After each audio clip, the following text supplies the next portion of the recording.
The views and opinions of this broadcast do not reflect the views and opinions of Armed Media, New Productions, and its affiliates. Enjoy the show.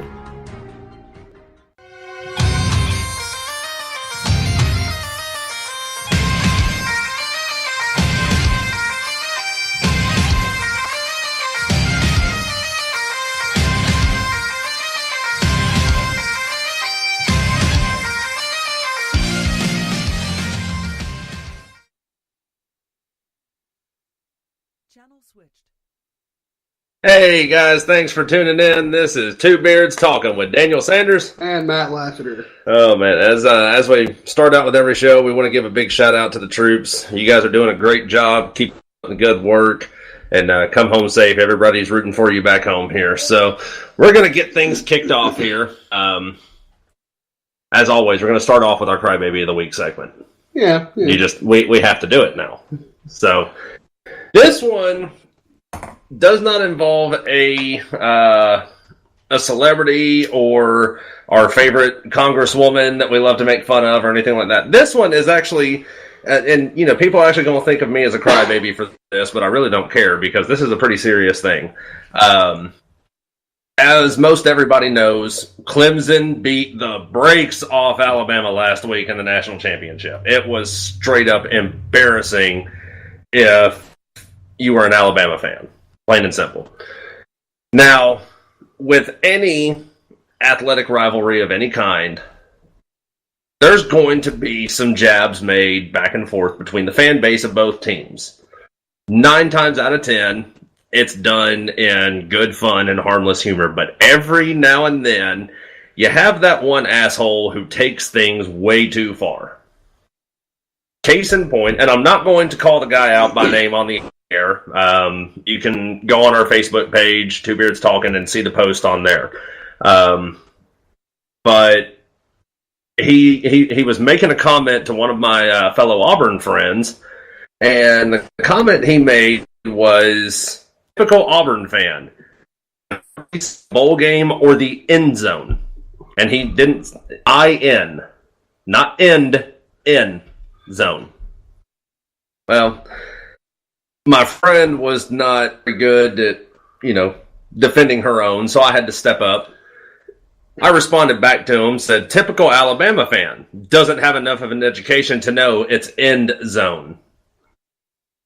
Well, he apparently did not take too kindly to me saying that, and on multiple occasions throughout this little comment thread, told me that I needed to get a gun and go kill myself. That was his response to me, just having a little friendly jab back and forth, was to get a gun and go kill myself. Now, I have personally dealt with suicide. That's a very, very touchy subject for me.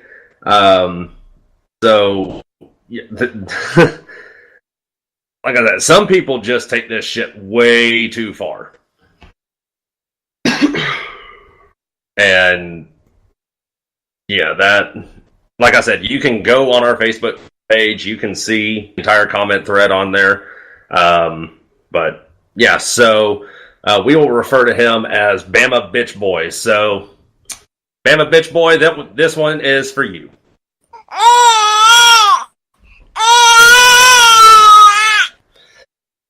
Oh man, well, that's over with. Yeah, really and truly, we could send that out to all the Alabama fans because I know quite a few that were crying after that ball game. Yeah, it was pretty funny. And all that aside, both teams deserved to be there. Both teams had amazing seasons, but Clemson just wanted it more. So, and then they got traded to Wendy's. Oh, God. Yeah, that was, as, ways, the national championship team always gets treated to a visit to the White House. And usually they're met with a very nice dinner. Well, unfortunately, due to the government shutdown, segue, they were treated to they were treated to Wendy's, Burger King, and McDonald's. Gotta think they could have got that in their home state. You know that. I don't know. Like, I wonder if they got Happy Meals for them. It's a happy occasion. They should have. Yeah, right. Oh man, yeah. That. So we are currently in the longest government shutdown on record, Which has affected me in no way, shape, form, or fashion. it's affected a lot of people, but I mean, it's really had no immediate effect on guys like you and me. I live in Alabama. The roads are shitty regardless. Yeah. Now, the whole thing is stemming over budget. Trump is wanting the budget to build the border wall. $5.7 billion, I think, was the number. Yeah, that's accurate. And the Democrats are not wanting to play ball. That was basically how the shutdown started. Trump told the Democrats, if we can't work out something where I can have the money to have my border wall, then I'm going to shut down the government. The ball is in your court now. And for the most part, Democrats are not wanting to budge on their stance. On the flip side of that coin, neither is the president. Well, of course he's not going to budge. You know, it's and I don't blame him for not budging, because that has been his pedestal for his entire campaign, was border security. Yeah. I mean, that was what he built his campaign around, and he's trying to deliver on his promises from his campaign. You know, I saw a video the other day that said Trump is going to go down as the most hated president in history for trying to deliver on his promises. Well, I mean, I saw an interesting graphic today while I was watching the news. They popped up a graphic. It was like from a year ago. The approval rating for the wall, 62% didn't want it, and then some 30-odd% were like, yeah, for it. But now, the graphic for this year, when they repolled, it was like 50-some-odd% didn't want it, and 40-some-odd% were for it. So it's like the gap between no and yes is closing, but only in the civilian population, where it doesn't fucking matter. Right. And, I mean, me personally, I'm not going to speak for you because we haven't really discussed it, but me personally, I'm for the border wall. I'm for border security. Here's the issue. I've researched a lot of illegal immigration, and back in like the 70s and 80s, we didn't have an illegal immigration problem because it was easier to get across the border. Way easier back then. Right. They would come across the border. They would work. They would go home. Mm. All right. We started making it harder for them to get back and forth. So they were like, okay, well, since we can't go home, we're just going to bring our entire family with us. See, that's the issue. And a lot of things that people don't know about illegal immigration is a wall's not really going to stem a whole lot of that, because a lot of illegal immigrants, they do it right the first time. They get a work visa. They get here, and they just stay past their visa. You can't put a stop to that unless you stop issuing work visas. Now, we were pulling up some stats earlier. According to this website, MarketWatch, these are all of the shutdowns since September 30th, 1976. And, of course, as we've already stated, current shutdown that we're in is the longest on record, with the second longest belonging to the Clinton campaign.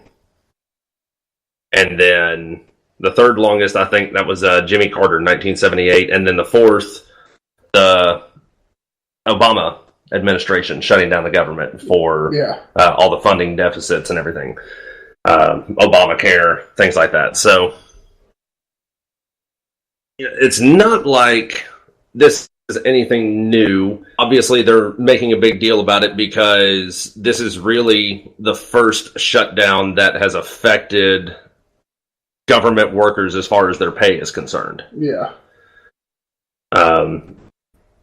But the whole thing, I mean, this is nothing new. Well, I mean, they want to act like people want to act like the government's never been shut down before. It has. It has. Now, granted, most of the times it's been shut down for a week, less than a week. There was a 1-day shutdown. Yes, there was a 1-day shutdown. And, also in what we were looking up, during the Reagan administration, the government shut down like 7 times during the Reagan administration. It was like 5 times during the Carter administration. Yeah. So get your shit together, guys. This is nothing new, but it's because of the fact that federal workers are now having their pay impacted because of it. The other side of this, I was watching a video in the news the other day. Trump had called a meeting at the White House. Chuck Schumer, Nancy Pelosi, and a bunch of others were there. And this was a closed door meeting. There were no cameras. After the meeting was over, Chuck Schumer came out and began accusing Trump of throwing a temper tantrum, slamming his fist on the table, and just leaving the meeting. And then another individual came out, I can't remember his name, came out right behind Schumer, said, flat out, I'm appalled by what Schumer has said. This is why we need to have cameras in these meetings, because what he is saying happened did not occur. Trump walked in, and everybody, this meeting's supposed to be 45 minutes. I think we can get this done in 10. And he began asking Pelosi about the border wall. Is there any way that we can get border security and reopen the government? And she just kept shaking her finger at him. No, not going to happen. No. And Trump just got up and left the room.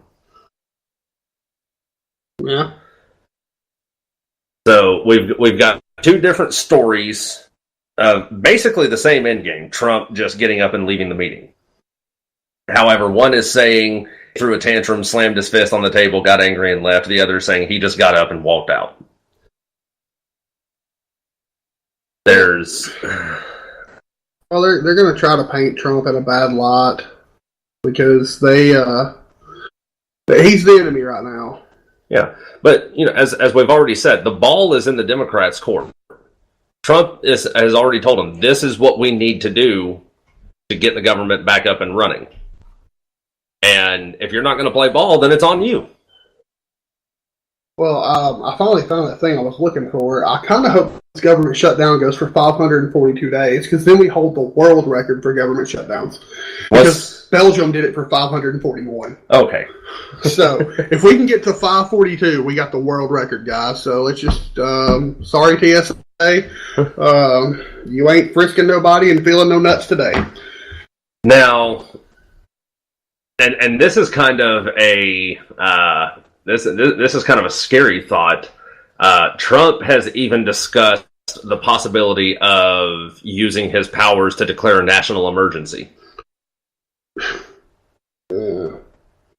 I mean, that to me is, that is like one step shy of declaring martial law. It's not a national emergency. Just because I want $1 million, it's not an emergency that I'm not getting it. It kind of is. No, not really. I mean, I'm not gonna shut my house down over it. Like, nobody can come in my fucking house till I get $1 million. No, it's not an emergency. And if you declare it an emergency, I will laugh so hard. Now, this is... So, in 1976, Congress passed the National Emergencies Act, which permits the president to pronounce a national emergency when he considers it appropriate. The act offers no specific definition of emergency and allows a president to declare one entirely at his or her discretion. Which is terrifying. That's why I said it's a little bit of a scary thought. Presidents have declared national emergencies since World War II. Bill Clinton declared emergencies 17 times. Oh, he's a leader. George W. Bush 12 times and Obama 13. Yeah, but I'm pretty sure most of those emergencies were like, I don't know, fucking destructive-ass hurricanes, shit like that. Right. You know, shit was an actual national emergency. Right. Or like 9/11 was an actual national emergency. Absolutely. Yes. So I don't see like that. We're talking about, you know, a last stand option here for him to declare a national emergency to do this. And it's still not going to get anything done. It's not. However, if he does declare a national emergency, I would like to see him pull funding from all of these sanctuary cities to build his border wall. I mean, I'd like to see him. I mean, he's already shut the government down. Well, then what are we not funding right now? Yeah. If we're not funding it, then it can go towards that. Right. And that's the other thing. You know, Ted Cruz even suggested that we use the drug money that was taken from El Chapo to fund the border wall. I mean, he had something like $14 billion, if I remember correctly. Trump is asking for, you know, less than half of that to build his border wall. He could build the border wall twice and still have money left over. Yeah, he could, but they're not going to do that. I don't know why, because it makes fucking sense. Right. Anything that makes sense, our government's just not going to do it. Yeah. And, I mean, that's just... Segue. You love it when you can make segues. I'm fucking on top of this shit tonight, man. I prefer the George Carlin approach. Don't worry about segues. Just roll right into the next topic. Yeah, but oops. I'm an accidental segue machine. So, that is going to lead us into our next topic, and that was Ted Cruz has introduced a term limit bill into Congress, a constitutional amendment that would enact term limits for members of the House and the Senate. And we've desperately needed that shit for decades. Absolutely. Now, the proposed bill as it is, currently there is no set term limit for members of the House and Senate. Yeah. There are limitations. I gotta find it here just so I get the wording correct.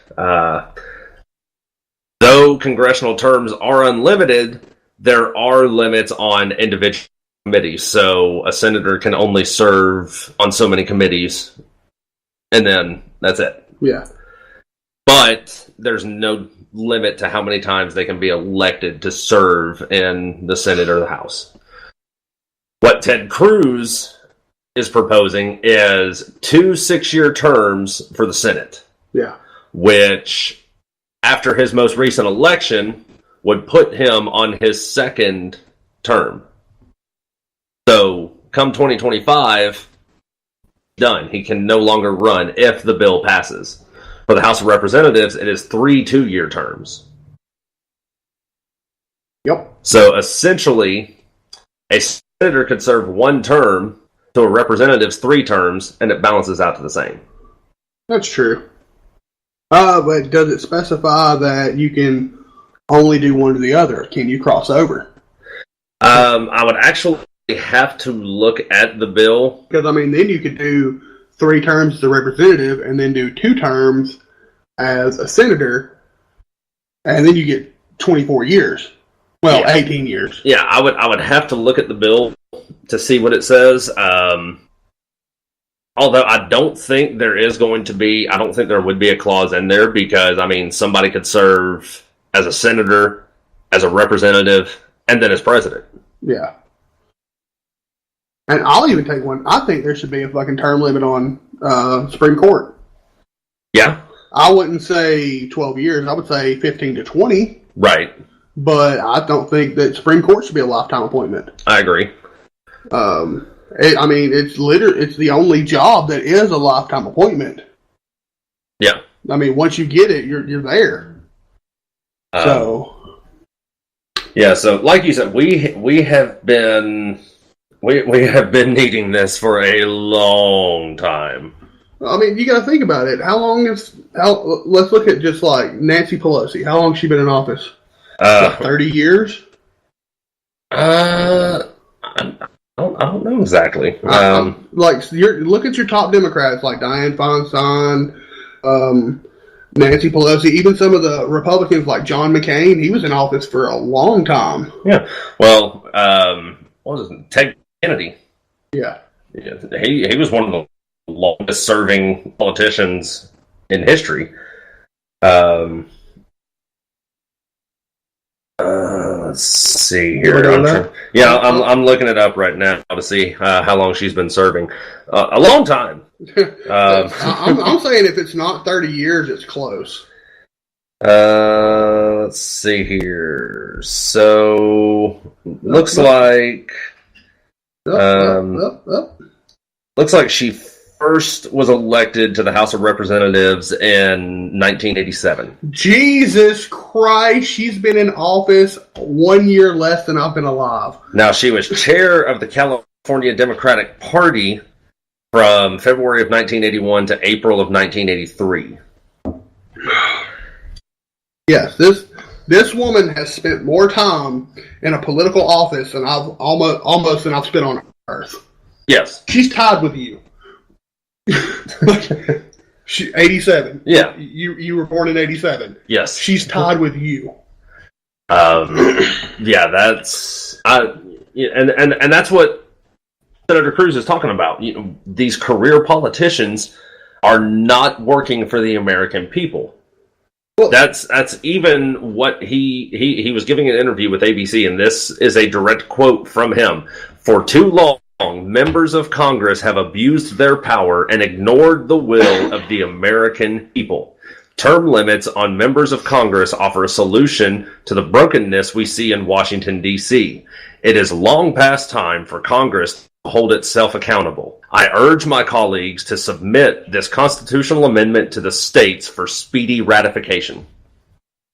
Well, I mean, it's one of those things where we put in term limits for the president after, we had served 3 consecutive terms. Right. And they're like, whoop, nope, can't do that. Coming too much like a dictatorship. Mm-hmm. Okay, well, let's look at it. We have separated but enumerated powers. The president isn't really any more powerful than Congress. Mm-hmm. So he can only serve 8 years, but we have people in Congress that can serve 30 or more. That's a dictatorship. Yeah. Have power. So they should be subjected to the same type of limits. Too much power for too long is going to make you corrupt. There's just no way around that. Absolutely. Speaking of Dianne Feinstein. Segue. Actually, we were talking about Pelosi, but close enough. Oh, you did mention Feinstein in there. Got it. She has yet again introduced another bill into Congress trying to ban assault weapons. And I hate using that term with a passion. I hate using that term.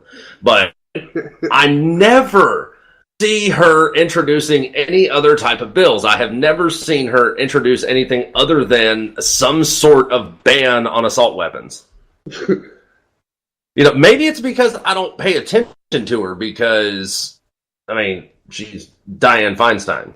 No, she's a California representative. Not my problem. Yeah. But I never see her introducing any other type of bills other than something trying to ban assault weapons. That's because that is her proverbial sword to fall on. She wants to get that through and be like, look, I was the congressperson that got this shit banned. God, it's never going to happen. And the worst part about it, they don't even know what the fuck they're banning. That is my favorite part. So, this was, I'm sorry. I can't read this without laughing. Oh man, it's a somber subject, absolutely. But she really has no idea what she's talking about. So this is what she said. Last year, we saw tens of thousands of students nationwide take to the streets to demand action to stop mass shootings and stem the epidemic of gun violence that plagues our communities. Our youngest generation has grown up with active shooter drills hiding under their desks, and now they're saying enough is enough. Americans across the nation are asking Congress to reinstate the federal ban on military-style assault weapons and high-capacity magazines. If we're going to put a stop to mass shootings and protect our children, we need to get these weapons of war off our streets. Now, before you jump into the next thing that you're going to say, I would like to point out she's talking about the younger generation growing up with active shooter drills. Mm-hmm. What about our grandparents' generation growing up with nuclear bomb drills? Yeah. Hiding under desks from a nuclear fucking explosion. Think about that. What's that desk going to do? Not a goddamn thing. Mm-hmm. A desk will stop a bullet. It's not stopping a bomb. So take that into consideration when you're talking about this. Every generation has grown up with some kind of drill. We did school shooter drills. Yeah, we did lockdowns. We did, yeah, because Columbine happened in '99. We went to high school in 2000. Mm-hmm. I mean, every generation has grown up with this. Now, the ban would prohibit the sale, manufacture, transfer, or importation of 205 rifle models by name. The senators, Dianne Feinstein and a few other authors of this bill, refer to these firearms as, quote, military-style assault weapons. The bill does have a grandfather clause. Current owners of these guns would be able to keep them. Now, here's the problem that I see with this. Military-style assault weapons. And I guarantee you, I haven't even looked at the actual wording in the bill, but I guarantee you the AR-15 is one of the weapons listed in this bill. Oh, yeah. Guaranteed. Military-style assault weapons. Now, I served 10 years in the Marine Corps. True.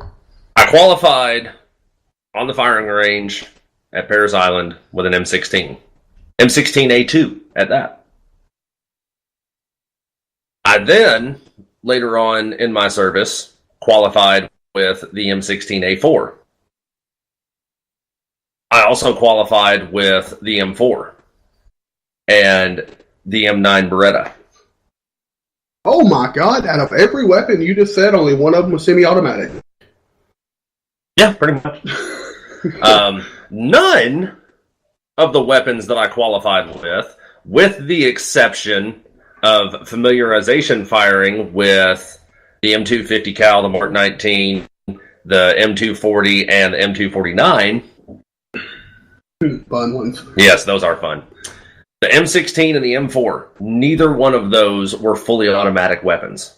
They were 3-round burst.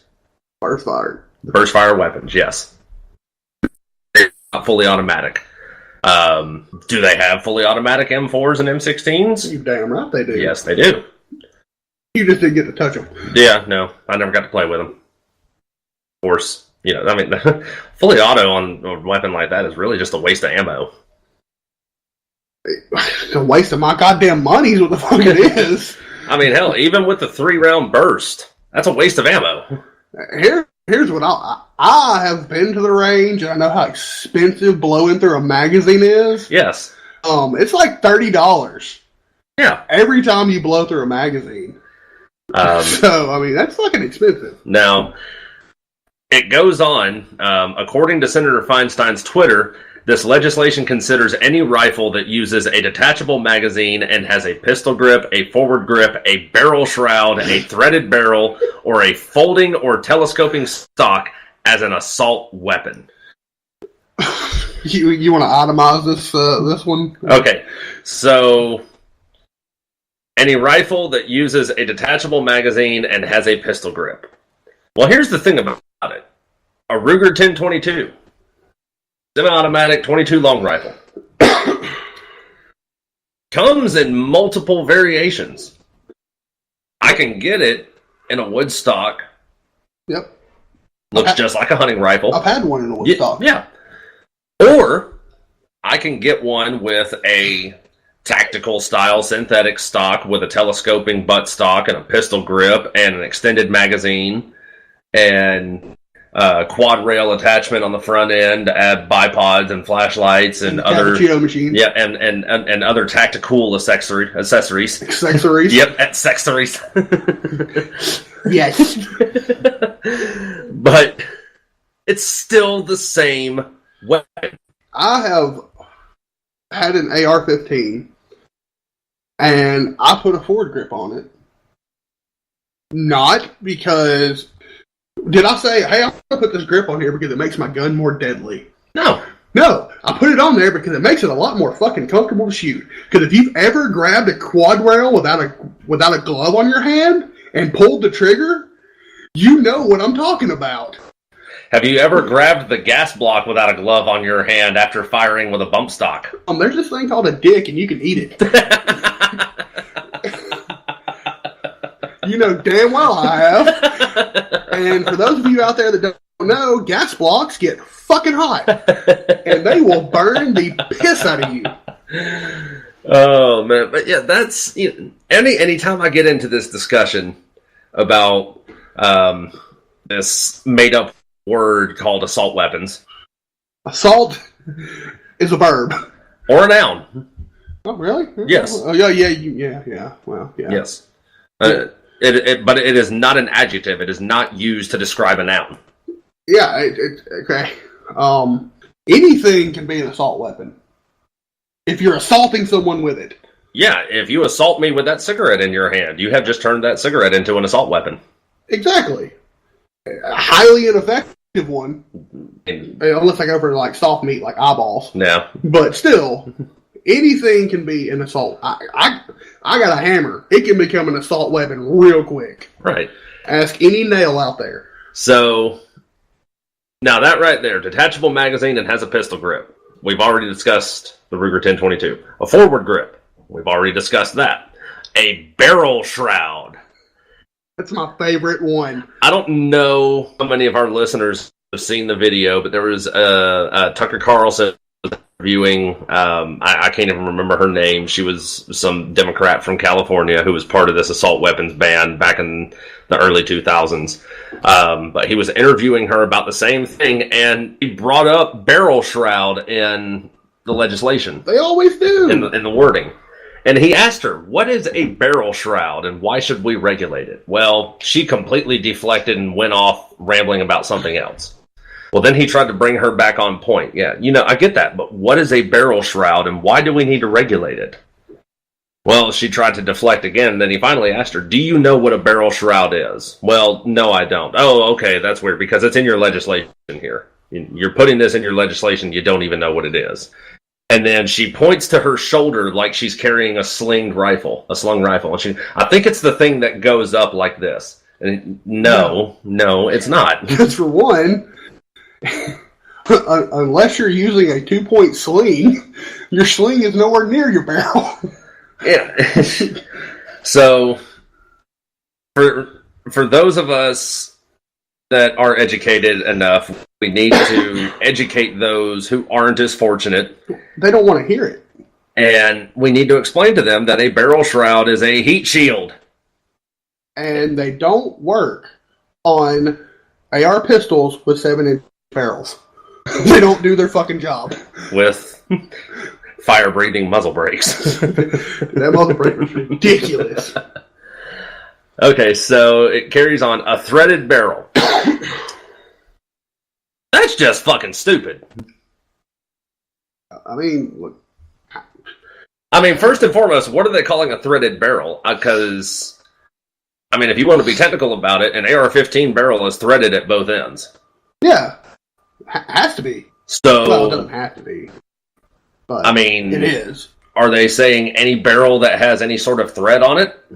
Or are they saying the working end of the barrel where the round comes out cannot be threaded? Where, are you wanting us to stamp fucking upper receivers out of one piece of metal? Like, is that what you're asking? Like, yeah. Just weld that fucker in there. Why? Like a threat. Like, okay, let's say I don't like the standard bird cage that came on it, and I want like a Lantac Dragon, Jesus Christ Fireball muzzle brake. Why can't I put one on there? Yeah. Aside from the fact that it hurts your ears. Yeah, and there are multiple reasons to switch out the muzzle brake. Maybe you want to put a flash hider on there to keep the damn fireball coming out of the end of the barrel down. Or maybe you want a sound directing device that's going to direct the blast repercussion out away from you. Or maybe you want a flatter shooting rifle. Something that ports the gases to where it keeps the rise down. Exactly. I mean, I don't exactly like it when I'm fast firing my gun and my muzzle's rising. So, the last thing it says here, a folding or telescoping stock. This is just fucking stupid. Part 2. Or 7. Who's counting? Yeah, I mean, that is all about adjusting the comfort of the weapon to the individual shooter. I know you shoot your AR-15 with or 6-position stock completely collapsed. Yes, because I put my forward grip all the way to the end, so I still have that real good grip on it, but I have a smaller package that I'm working with. It's easier to move the gun around. It makes more sense. Fuck you. But you said it, not me. You shoot yours at like the what? I put mine 2 or 3 out. I put mine at the number 3 position. Yeah, so I mean, he don't put his foregrip where. Do you even have? No, you got angled. Well, I've run an angled foregrip. I've run a grip pod. Yeah, but you don't put your foregrip out as far as I do. You keep yours up closer to the magwell. Right. That's just how he feels comfortable shooting his AR. Right. Nobody shoots a rifle exactly the same. Exactly. And that's why they are so customizable. Because people that build these rifles go, well, person A might want to have the stock way the hell out here and grip the magwell, which is bad. Don't do it. You will eject your mag, and I will laugh at you. Don't grip the magazine. The magazine is not a grip. It will cause a malfunction, and I will laugh at you. But, everyone shoots differently. Now, we'll get into a common sense argument here because, like I said, I have this argument all the time with people, and like I said, one of my favorite arguments to use is comparing a Ruger 1022 with a wood stock to a Ruger 1022 with a tactical setup. Changing how the weapon looks does not alter the weapon. It doesn't change its effectiveness. Now, let's go more in depth than that. When you go hunting, what is actually killing the animal that you're hunting? What's actually killing the projectile? The projectile coming from the weapon. Exactly. You know how many people I have asked, well, it's the gun that kills the... Really? So are you running up to that deer and you're butt stroking it to death? So you're pistol whipping a deer with stream hunting now? Dangling from the fucking rope, cut yourself, grab it by the fucking throat, slit its throat? What are you doing? You shoot the fucking deer. Yeah. The projectile is what kills the deer, whatever animal you're hunting. Now, most common AR-15s are chambered in 5.56 or 223. Correct. Well, I can get a bolt-action rifle chambered in 5.56 or 223. Yeah. Or you can get a woodstock variant chambered in 223. Yeah. Well, you have 30 rounds of ammunition in your magazine. No, that's where you're fucking wrong and you don't pay attention to the fucking laws. It is illegal in the state of Alabama, as it is in most states, to hunt with more than 5 rounds. Exactly. So most people carry a 10-rounder with 5 rounds in it. No, most people carry a 10-rounder that has a 5-round limiter. Either way works. Because the thing about it is, the park ranger that catches you that day wants to just be a particular dick. And they are. And you don't have a 5-round limiter and a 10-round mag. Yeah, he can write you up for it. So, yeah, I've yet to find anybody who can counter that argument. if it's the bullet that's killing the animal, if it's the projectile that's killing the animal that I'm hunting, what difference does it make what weapon I'm firing it from? Because here's the thing about it. An AR-15 chambered in 5.56 or 223, and it's not an ideal hunting round, by the way. Oh, it's really not. In some states, it's even illegal to hunt deer or larger game using a 5.56 or 223 because it is such a small caliber round that it is not considered large enough to humanely kill the animal effectively. Actually, if I'm not mistaken, is 223 not classified a varmint round? Yeah, 223 is a 22 variant. It's classified a varmint round, like you would hunt like rabbit or fox or something small. Yeah. I mean, I'm not saying it won't take a deer down. It will. But yeah, I mean, if you hit anything in the right spot, it's going to drop. But they say that it's not humane to do that. Right. So, in some states, you are required to hunt with something larger than a 223 or 5.56 when it comes to deer or larger game. Now, that having been said, the 223 or 5.56 is a very versatile round. Extremely versatile round. It is very effective against soft targets like human flesh.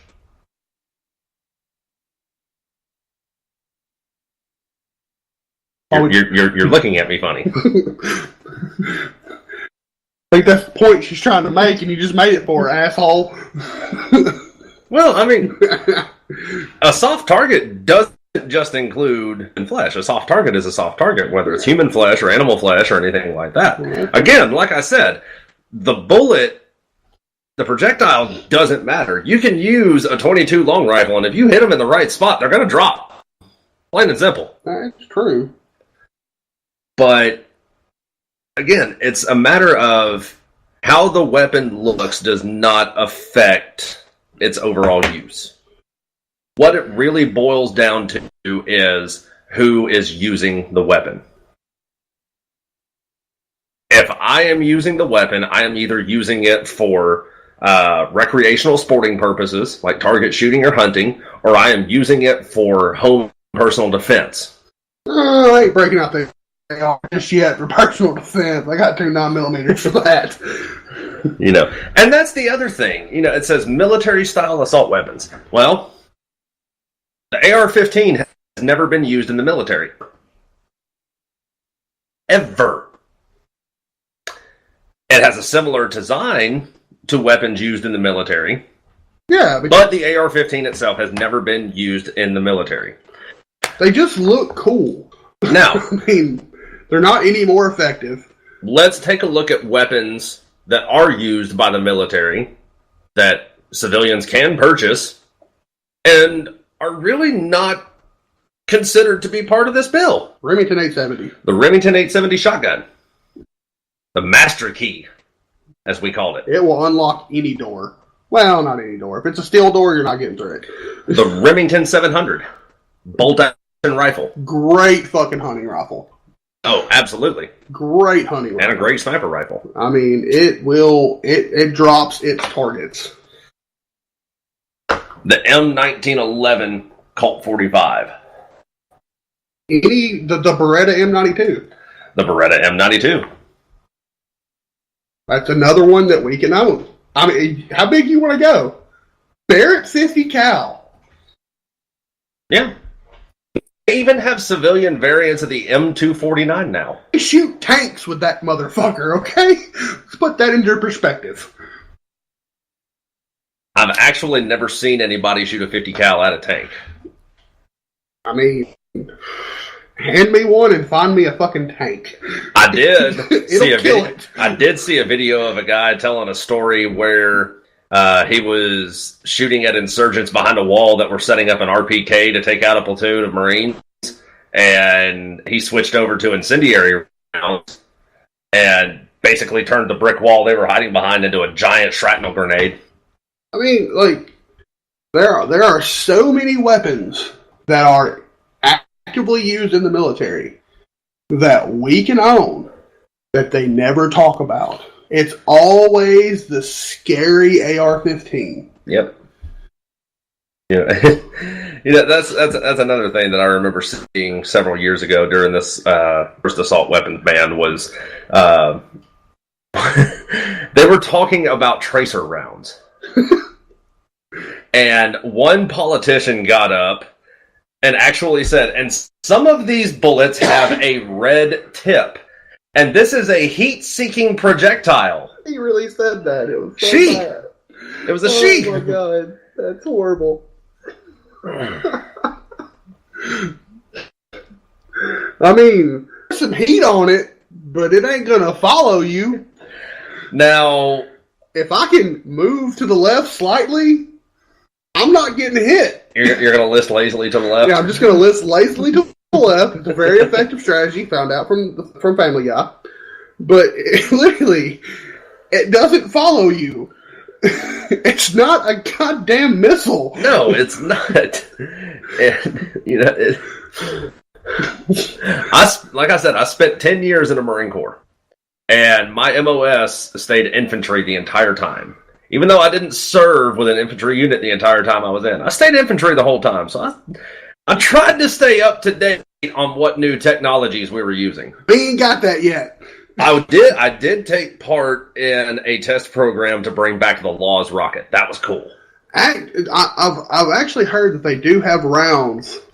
It's kind of like programmable rounds or incendiary.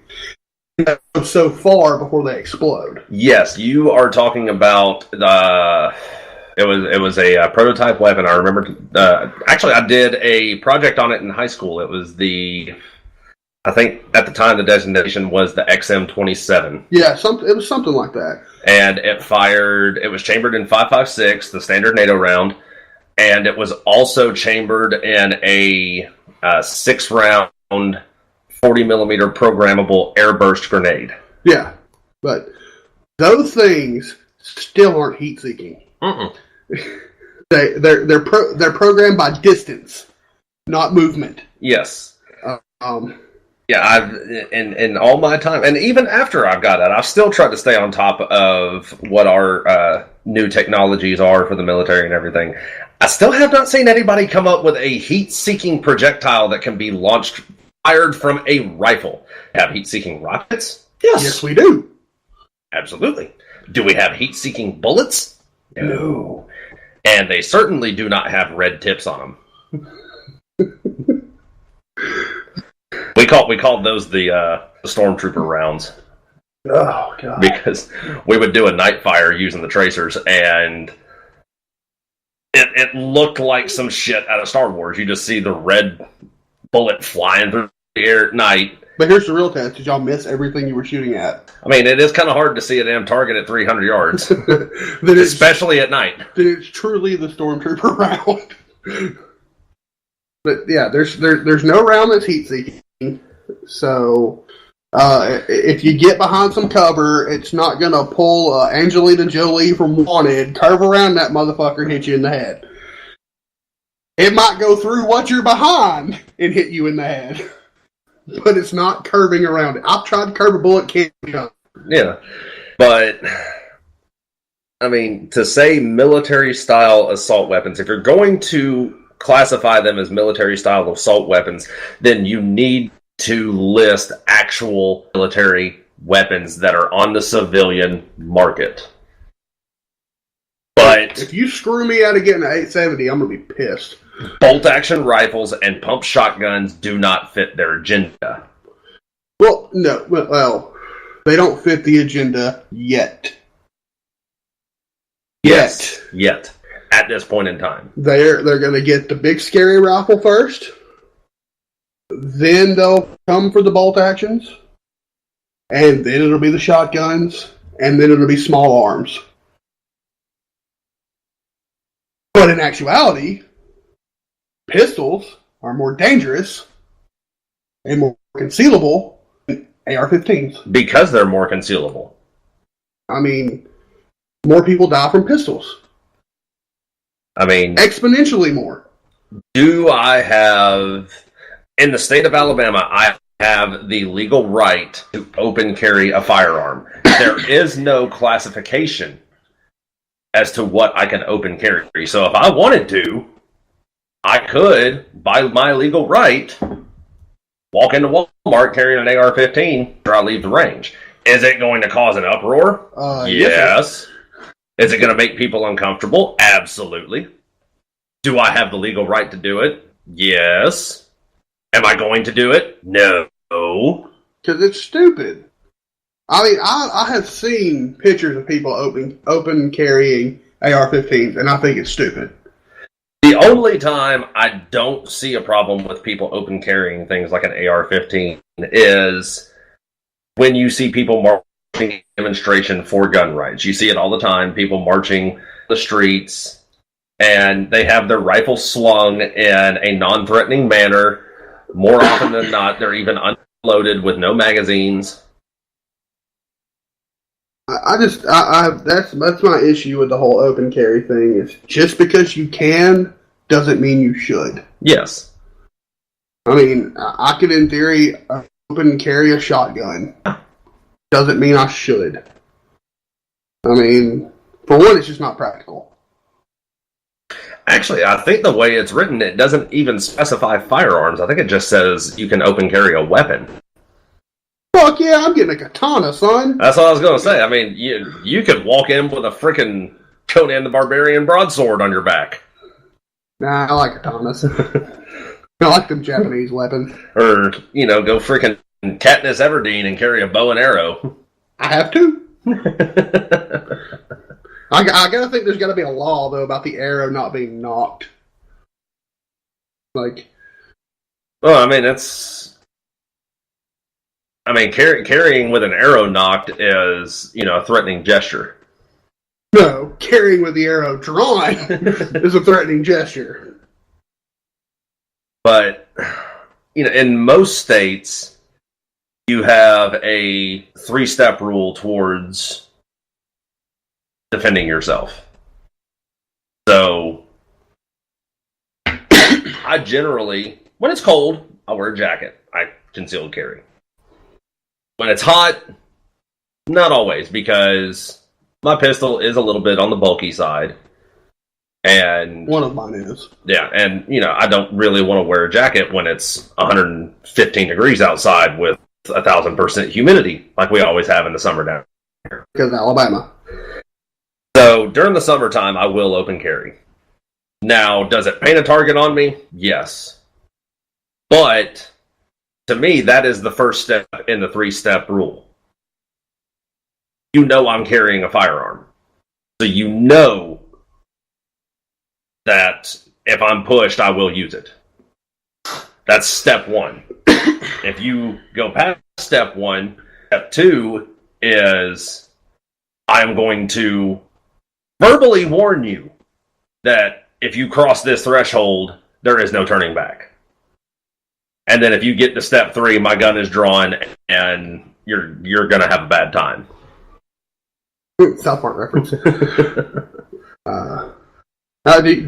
you carry hot, don't you? Yeah, I carry one in the chamber. Yeah, most people do. Yeah, one in the chamber, hammer down. Yeah, I like that decocker feature on my pistol. Yes, it's. I mean, because you don't lose any time. You just go from single action to double action. Yeah. Is it a heavier pull than double action? Yeah, but... Dude, my pistol in double action is like pulling a refrigerator. Yeah. It's ridiculous. You shot it. I have. I don't think yours is as bad as mine. I think mine's like 4.5, 5 pounds in double action. Yeah, I got a 300-pound trigger pull and fucking double.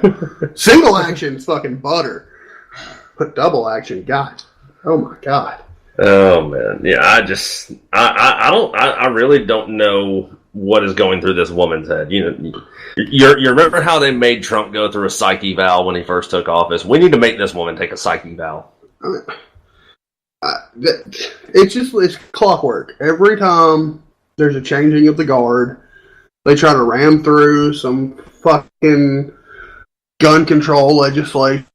They're like, oh, well, the Democrats have control of this again. We can get it passed. It never happens. Because I don't want to be that group of politicians that gets that shit passed. You know how many people are going to show up in Washington? And I'm not even talking about carrying guns.